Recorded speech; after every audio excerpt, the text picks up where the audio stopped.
Welcome to our quick guide on setting up your new Tempt Verge smartwatch. Today, I'll walk you through the simple steps to connect your smartwatch to your smartphone. First, make sure your Tempt Verge Bluetooth is turned on. Next, take your smartphone and scan the QR code provided in the smartwatch manual. This will take you to the download page for the Verge app, which is essential for connecting your smartwatch. Open the Verge app on your phone and follow the on-screen instruction to pair your device. Make sure Bluetooth is enabled on both your phone and smartwatch.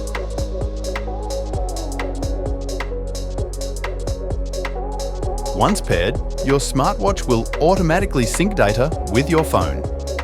You can now access features like setting alarms, managing reminders, and receiving notifications right on your wrist. And that's it. You're all set to explore the many features of your Tempt Verge X smartwatch. Stay connected and enhance your lifestyle with this intelligent device.